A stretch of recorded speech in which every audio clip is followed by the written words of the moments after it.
Hello guys, welcome back my YouTube channel. So आज हम इस वीडियो में देखेंगे बीए, बीएससी, बीकॉम सभी स्टूडेंट के लिए गांधीवादी आयाम का जो आप लोगों का इम्पोर्टेंट क्वेश्चंस आंसर होंगे वो हम इस वीडियो में पूरा लास्ट तक डिस्कस करेंगे।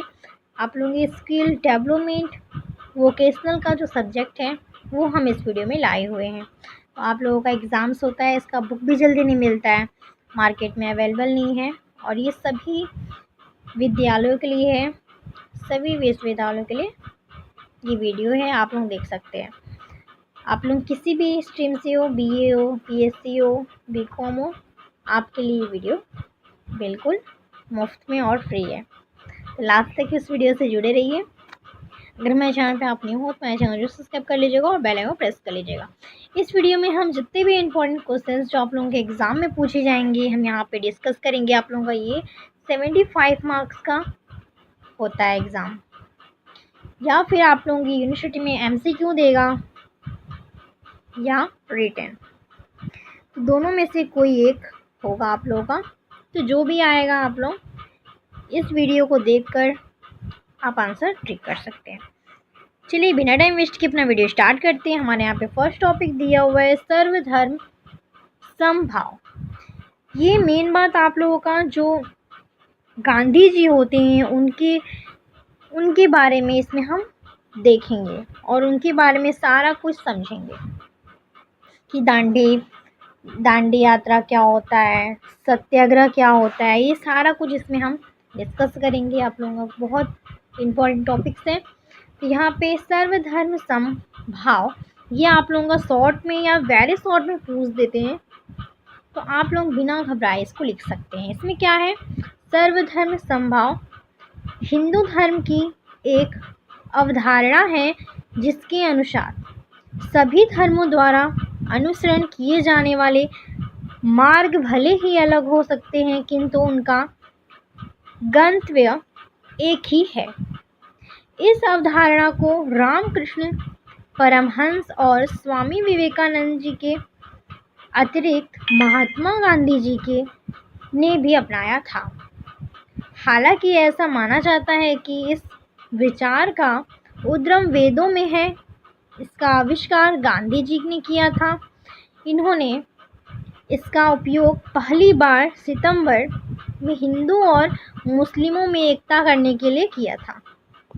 एकता को जगाने के लिए इन्होंने अपनाया था ताकि वे मिलकर ब्रिटिश राज का अंत कर सके। यह भारतीय पथनिरपेक्षता इंडियन सेक्युलरिज्म के प्रमुख सिद्धांतों में से एक है, जिसमें धर्म को सरकार एक दूसरे से पूरी तरह अलग न करके सभी धर्मों के समान रूप से महत्व देने का प्रयास किया जाता है, जगाने के लिए किया था ताकि वे मिलकर ब्रिटिश राज का अंत कर सके। ये आप लोगों का सर्वधर्म समभाव के अतिरिक्त रूढ़िवादी हिंदुओं के एक छोटे से हिस्से ने यह खारिज कर दिया है कि धार्मिक सार्वभौमिकता के चलते हिंदू धर्म की अपनी कई समृद्ध परंपराओं को खो दिया है। अब यहाँ पे हम आते हैं, इसको आप लोग समझ गए होंगे। इसमें क्या बताया गया था, सर्वधर्म समभाव हिंदू धर्म की एक अवधारणा है जिसके अनुसार सभी धर्म द्वारा अनुसरण किए जाने वाले मार्ग भले ही अलग हो किंतु उनका गंतव्य एक ही होता है। ऐसे हम गुस्सा करते हैं और कई व्यक्ति होते हैं जो शांति से हमारा गुस्सा को सुनते हैं, गुस्से को एब्जॉर्ब करते हैं, या फिर कोई अच्छी बातें होती हैं हम कुछ कहते हैं तो लोग देखते हैं, सुनते हैं। वैसे ही यहाँ पे हुआ था कि गांधी जी, रामकृष्ण परमहंस, स्वामी विवेकानंद जी ने कुछ ऐसे महत्वपूर्ण ज्ञान दिए और उस किसी चीज़ को एक पर्टिकुलर कुछ बात होगा उसको हम हिंदू धर्म की एक अवधारणा है जिसके अनुसार सभी धर्मों द्वारा निरूपण किए जाने वाले मार्ग भले ही अलग हो सकते हैं किंतु उनका गंतव्य एक ही होता है, वो एक ही मार्ग पे चलेंगे, सत्य अहिंसा पे ही चलेंगे। झूठ कभी नहीं बोलेंगे। वैसे ही हम कोई भी चीज़ बोलते हैं तो सभी लोग सुनता है हमारी बातें, तो हम कोई अच्छी चीज़ बोलते हैं तो वह अपनी लाइफ में एब्जॉर्ब करता है, अपनी लाइफ में अपनाता है। ठीक वैसे ही है ये। अब आते हैं नेक्स्ट टॉपिक पे, दांडी मार्च। दांडी मार्च आपका वेरी शॉर्ट में आ जाता है। महात्मा गांधी की अगुवाई में घटित भारतीय स्वतंत्रता आंदोलन का महत्वपूर्ण वृत्तांत। दांडी यात्रा या नमक सत्याग्रह महात्मा गांधी के नेतृत्व में औपनिवेशिक भारत में अहिंसक सविनय अवज्ञा का एक कार्य था। 24 दिवसीय मार्च 12 मार्च 1930 में से 5 अप्रैल 1930 तक ब्रिटिश नमक एकाधिकार के खिलाफ कर प्रतिरोध और अहिंसक विरोध के प्रत्यक्ष कार्रवाई अभियान के रूप में चला। इस मार्च का अन्य कारण यह था कि सविनय अवज्ञा आंदोलन को सब मजबूत उद्घाटन की आवश्यकता थी, जो अधिक लोगों को गांधी के उदाहरण का अनुसरण करने के लिए प्रेरित करे। गांधी ने इस मार्च की शुरुआत अपने 78 भरोसेमंद स्वयंसेवकों के साथ की थी। मार्च 240 मील 390 किलोमीटर साबरमती आश्रम से दांडी तक फैला, जिसे उस समय अब गुजरात राज्य के नवसारी कहा जाता था। रास्ते में भारतीयों की संख्या बढ़ गई, उनके साथ जुड़ते गया। जो अब चल रहे थे रास्ते में, भारतीयों की संख्या बढ़ते गया, जब तो चलते गए। जब गांधी जी ने 6 अप्रैल 1930 को सुबह 8:30 बजे ब्रिटिश राज नामक कानून को तोड़ा, तो इसमें लाखों भारतीयों द्वारा नमक कानून के खिलाफ बड़े पैमाने पर सविनय अवज्ञा के कृत्यों को जन्म दिया। यहाँ पे ये देख सकते हैं दांडी यात्रा। गांधी जी ने ब्रिटिश नमक कानूनों को तोड़ने के लिए प्रसिद्ध लवण सत्याग्रह पर अपने अनुयायियों का नेतृत्व किया। तिथि क्या थी? 12 मार्च 1930, 5 अप्रैल 1930 तक चला। साबरमती अहमदाबाद में, गुजरात, भारत में हुआ। ये हमारा हो गया दांडी मार्च। अब यहाँ पे आता है सत्याग्रह। सत्याग्रह क्या होता है? सत्याग्रह भी आपका पूछ लिया जाता है शॉर्ट्स में, तो ये हमारा शॉर्ट में पूछ लिया जाता है। तो इसमें हम क्या लिखेंगे? व्यापक समग्र श्रेणी के भीतर अभ्यास आमतौर पर अहिंसक प्रतिरोध के रूप में जाना जाता है। सत्याग्रह का शाब्दिक अर्थ सत्य के लिए आग्रह करना होता है।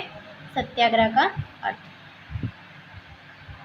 सत्याग्रह 29वीं शताब्दी के अंतिम दशक में गांधी जी के दक्षिण अफ्रीका के भारतीयों के अधिकारों की रक्षा के लिए कानून भंग शुरू करने तक संसार निःशस्त्र प्रतिकार अथवा निष्क्रिय प्रतिरोध पैसिव रेस्ट्रेंस की युद्धित नीति से ही परिचित थी। इसकी वजह केवल काले गोरे के बीच भेदभाव था। यदि प्रतिपक्षी की शक्ति हमसे अधिक है तो शस्त्र विरोध का कोई अर्थ नहीं रह जाता है। वे अहिंसा को मानते थे, इसलिए वे यह लड़ाई लड़ रहे थे। सबल प्रतिपक्षी के बचने के लिए निश्चित प्रतिकार की युद्ध नीति का अवलंबन किया जाता था। इंग्लैंड में स्त्रियों ने मताधिकार प्राप्त करने के लिए इसी निष्क्रिय प्रतिरोध का मार्ग अपनाया था। इस प्रकार प्रतिकार में प्रतिपक्षी पर शस्त्र से आक्रमण करने की बात की गई, छोड़कर उसे दूसरे हर प्रकार के तंग करना, छल कपट से उसे हानि पहुंचाना अथवा उसके शत्रु से संधि करके उसे नीचा दिखाना आदि उचित समझाया जाता था। इसमें हम अनैतिकता वाली बातें इसमें सिखाई जाती थी। तो ये हमारा गांधी जी को इस प्रकार की दुनिश्चय पसंद नहीं थी। उनको ये सारी चीज़ें अनैतिकता उन्हें बिल्कुल पसंद नहीं थी। दक्षिण अफ्रीका में उनके आंदोलन की कार्य पद्धति बिल्कुल भिन्न थी। उनका सारा दर्शन ही भिन्न था। अतः अपनी युद्ध नीति के लिए उनको नए शब्द की आवश्यकता महसूस हुई। सही शब्द प्राप्त करने के लिए उन्होंने एक प्रतियोगिता की जिसमें स्वर्गीय गमनलाल गांधी ने एक शब्द सुझाया, सत्याग्रह, जिसमें थोड़ा परिवर्तन करके गांधी जी ने ह शब्द स्वीकार किया। अमेरिका के दार्शनिक थोरो ने जिस सिविल डिसऑर्गेनाइजेशन सिवियन ने अवज्ञा की टेक्निक का वर्णन किया था। सत्याग्रह शब्द उस प्रक्रिया से मिलता जुलता था। सत्याग्रह का मूल अर्थ है सत्य के प्रति आग्रह। सत्य प्लस आग्रह, सत्य को छोड़कर पकड़कर रहना और उसके साथ अहिंसा को मानना, अन्यथा विरोध, अन्याय के प्रति विरोध इसका मुख्य वजह था। करते हुए अन्यायी के प्रति वैर भाव न रखना सत्याग्रह का मूल लक्षण है, जिसे हमें सत्य का पालन करते हुए निर्भरपूर्वक मृत्यु का वर्णन करना चाहिए और मरते मरते भी जिसके विरुद्ध सत्याग्रह कर रहे हैं उसके प्रति वैरभाव या क्रोध नहीं करना चाहिए। सत्याग्रह में अपने विरोधी के प्रति हिंसा के लिए कोई स्थान नहीं है। वे अहिंसावादी थे। तो ये हमारा सत्याग्रह हो गया। अब आते हैं युवा भारत, यंग इंडिया। युवा भारत में हम आते हैं। युवा भारत में भी आप लोगों का पूछ दिया जाएगा शॉर्ट में 5 मार्क्स के या 4 मार्क्स के, तो आप इसे आसानी से लिख सकेंगे। यंग इंडिया क्या होता है? यंग इंडिया अंग्रेजी में एक साप्ताहिक पत्र या पत्रिका थी जिसकी स्थापना 1916 में लाला लाजपत राय ने की और बाद में महात्मा गांधी ने इस प्रकाशित किया। इस कार्य के माध्यम से महात्मा गांधी जी ने भारत की स्वतंत्रता या स्वराज की मांग को लोकप्रिय बनाने के लिए कोशिश की। यंग इंडिया इसे 1919 से 1931 तक गांधी जी द्वारा प्रकाशित किया गया था। इस पत्रिका के में गांधी जी ने लेखक ने कई लोगों को प्रेरित किया। उन्होंने आंदोलनों के आयोजन में अहिंसा के उपयोग से संबंध में अपने अनूठी विचारधारा और विचारों को फैलाने और पाठकों से यूनाइटेड किंगडम से भारत की अंतिम स्वतंत्रता के लिए विचार करने, संगठित होने और योजना बनाने का आग्रह के लिए यंग इंडिया का उपयोग किया। 1933 में गांधी जी ने अंग्रेजी में हरिजन नामक साप्ताहिक समाचार पत्र का प्रकाशन शुरू किया। हरिजन जिसका अर्थ है भगवान के लोग, अछूत जाति के लिए गांधी का शब्द। यह अखबार 1948 तक चला। इस दौरान गांधी जी ने गुजराती में हरिजन बंधु और हिंदी में हरिजन सेवक का प्रकाशन भी किया। तीनों पेपर भारत और दुनिया के अन्य हिस्सों में सामाजिक और आर्थिक समस्याओं पर केंद्रित थे। अब यहाँ पे हम आते हैं राष्ट्रीय आंदोलन पे। राष्ट्रीय आंदोलन में क्या दिया हुआ है, यहाँ पे अब टॉपिक नहीं लिखा हुआ है, पर ये राष्ट्रीय आंदोलन है।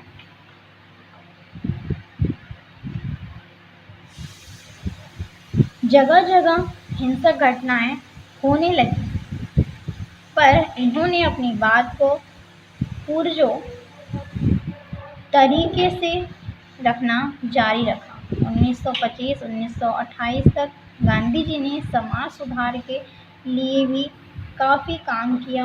1926 में विश्वव्यापी मंदी के कारण कृषि उत्पादों की कीमत गिरने लगी। 1930 के बाद तो पूरी तरह धराशायी ही हो गई। सन 1928 में साइमन कमीशन भारत पहुंचा तो उसका स्वागत देशवासियों ने साइमन कमीशन वापस आओ नारे के साथ किया। धीरे धीरे कांग्रेस का दबदबा पूरे देश में बढ़ता गया और राष्ट्र की भावना को प्रेरित कर देशवासियों को एक सूत्र में पिरोने का काम गांधी जी ने बखूबी किया। गांधी जी ने बढ़ते प्रभाव के कारण देशवासियों अपने आप को एक सूत्र में पिरोने लगे। इस आंदोलन का शांत करने के लिए तत्कालीन वायसराय लॉर्ड इरविन ने अक्टूबर 1929 में भारत के लिए डोमिनियन स्टेटस को गोलोमोर सा ऐलान कर दिया। इस बारे में कोई सीमा भी तय नहीं किया गया और कहा गया कि भारत में के संविधान बनाने के लिए गोलमेज सम्मेलन आयोजित किया जाएगा। 1930-1932 लंदन में 3 गोलमेज सम्मेलन हुआ। गांधी जी ने 1931 में जेल से रिहा हुए तो गांधी जी अरविंद समझौता हुआ, उनके बीच समझौता हुआ जिससे सारे कैदियों को रिहा कर दिया गया तथा तटीय इसके इलाके में नमक उत्पादन की छूट दी गई, पर राजनैतिक स्वतंत्रता के लिए बातचीत का विश्वासन दिया गया। गांधी जी ने दूसरे मामले में सम्मेलन भी की भाग लिए पर बात कुछ खास नहीं बनी।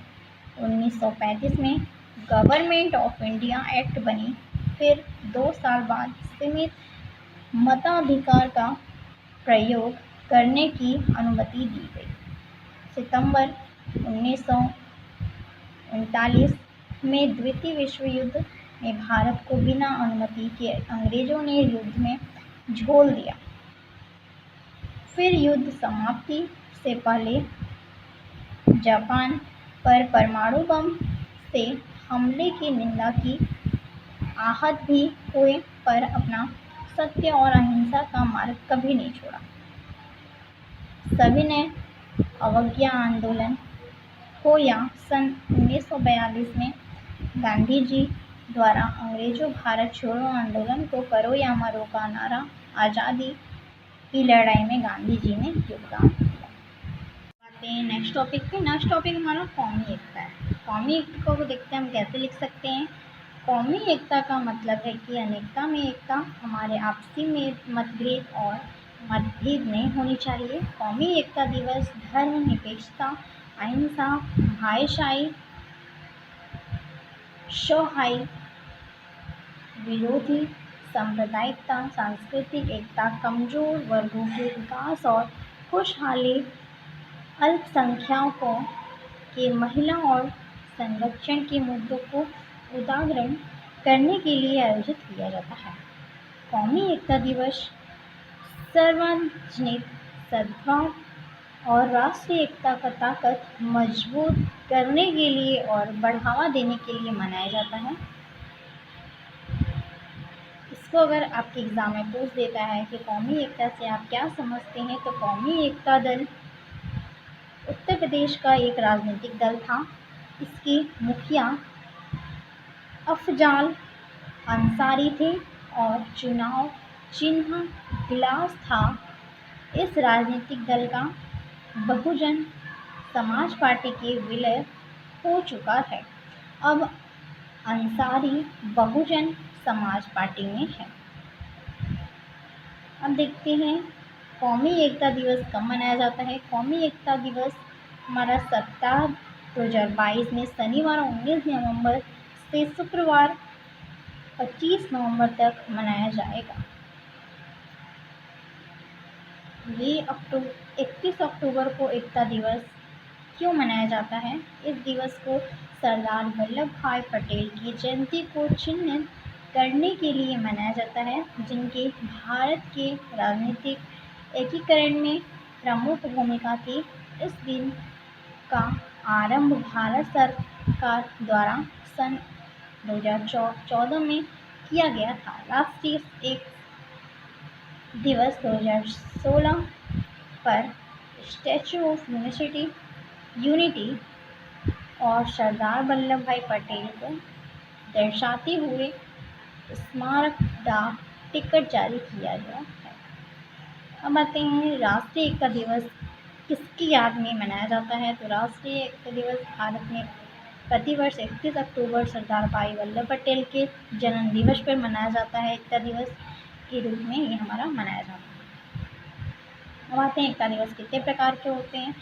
दुखरीन के शब्दों में प्रथम एकता दिवस एकता तब ही संभव होती है जब व्यक्ति का व्यक्तित्व सामूहिक व्यक्तित्व में विलीन हो जाता है। और दूसरी स्थिति सवयवी एकता तब ही उत्पन्न होती है जब प्रत्येक व्यक्ति के व्यक्तित्व का अस्तित्व अलग अलग मान्य हो जाता है। इन दोनों प्रकार की एकताओं को निम्न प्रकार से अधिक स्पष्ट रूप से समझाया जा सकता है। आते हैं अपने नए टॉपिक पे। नया टॉपिक हमारा अस्पृश्यता है।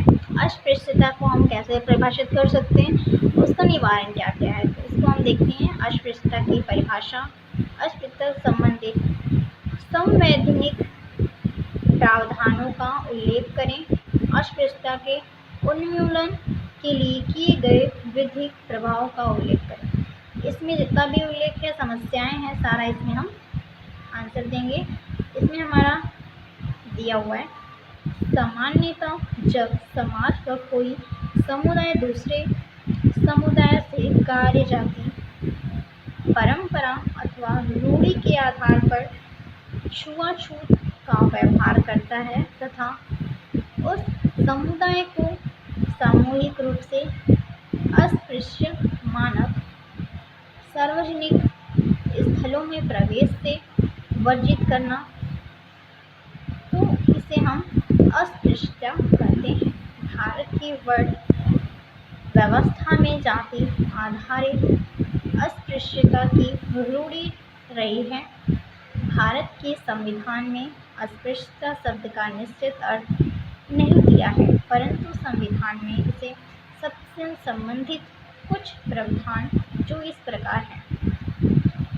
संविधान का प्रस्तावना में प्रतिष्ठा व अवसर की क्षमता तथा अनुच्छेद 14 में विधि के समक्ष समता, अनुच्छेद 15 में धर्म, मूल वंश, जाति, लिंग या जन्म स्थान के आधार पर विभेद का प्रतिषेध एवं अनुच्छेद 17 में अस्पृश्यता के अंत की घोषणा है। अनुच्छेद 17 क्षमता के आधार को एक क्षेत्र विशेष से लागू करता है और अस्पृश्यता के अंत की घोषणा करता है। संवैधानिक अवधारणाओं के अतिरिक्त अस्पृश्यता के उन्मूलन के लिए कुछ विधिक प्रावधान किए गए। सिविल अधिकार संरक्षण अधिनियम संसद ने अस्पृश्यता के उन्मूलन के लिए अस्पृश्यता अपराध विधिनियम 1955 पारित किया था। 1976 में इसका संशोधन कर इसका नाम सिविल अधिकार संरक्षण अधिनियम कर दिया गया। अनुसूचित जाति एवं जनजाति उत्पीड़न निवारण अधिनियम 1979 के तहत प्रथम बार उत्पीड़न शब्द के व्यापक व्याख्या की गई। केंद्र सरकार ने इस अधिनियम के प्राप्त शक्तियों का प्रयोग करते हुए 1995 में एक नियमावली का निवारण भी किया था। 2015 में उपरोक्त अधिनियम में संशोधन के माध्यम में पुराने प्रावधानों को और अधिक सख्त कर दिया गया। इसमें उत्पीड़न की परिभाषा भी कई और कृत्यों जैसे सिर व मूंछ मुंडाना, चप्पलों की माला पहनना, जनजाति महिलाओं को देवदास बनना आदि को भी शामिल किया गया है। इसमें मामलों के त्वरित निवारण के लिए विशेष अदालतों के गठन को भी प्रावधान किया गया। ये त्वरित निवारण के लिए विशेष अदालतों में भी गठन भी प्रावधान किया गया था। अस्पृश्य उन्मूलन के अन्य स्वाभाविक उपाय। इसका उपाय देखिए, पीड़ित समुदाय के आर्थिक व सामाजिक विकास के द्वारा अस्पृश्यता व उत्पीड़न जैसे मामलों के त्वरित निवारण के लिए पर्याप्त संख्या में विशेष अदालतों के गठन के द्वारा अन्य जाति विवाहों को बढ़ावा देकर तथा खाप पंचायतों की उन्नयन द्वारा स्कूल स्तर पर बच्चों से सभी समुदायों के प्रति समानता की अभिव्यक्ति विकसित करना। अस्पृश्यता उन्मूलन के प्रति सामाजिक जागरूकता का प्रसार करना आदि। ये हमारा हो गया अस्पृश्यता का निवारण। सो गाइस, मेरी आज की वीडियो पसंद है तो जरूर लाइक करिएगा, शेयर करिएगा, कमेंट करिएगा and thank you for watching. मिलते हैं ऐसे एक नई वीडियो में।